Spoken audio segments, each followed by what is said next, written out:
By the 1990s in the U.S., most of the advances to public sex education made since the 50s are political roadkill. The late 90s, there is this increase in abstinence-only sex education. In 1993, the Southern Baptists asked American teens to put a ring on it as part of the True Love Waits campaign. Virginity is great for the 90s. One of his commandments is to remain sexually pure. A lot of young people were taking abstinence pledges. Young people converged at conferences around the globe where they made contractual agreements or covenants, starting with the words, True Love Waits. They pledged abstinence. Well, our goal actually is to create a culture shift in America. We want to see the concept of abstinence be the norm rather than the exception. Abstinence allows time for people to have a good relationship.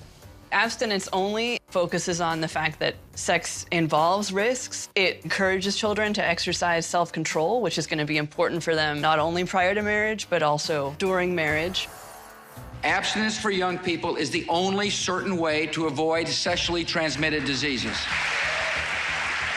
When I think of abstinence-only education, I think this is obviously being promoted by people who don't understand human sexuality.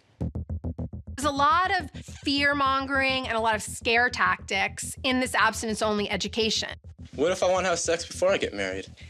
Well, I guess you just have to be prepared to die. And you'll probably take with you your spouse and one or more of your children. They're not doing sex ed, they're doing sex dread. It was a disaster. 3/4 of these young people who had pledged virginity until marriage, they had sex before they got married. And they weren't prepared for it. And so they just wound up having a lot of unprotected sex. In Palm Beach County, Florida, 1,400 teenage girls became pregnant last year, and the number of kids contracting AIDS doubled.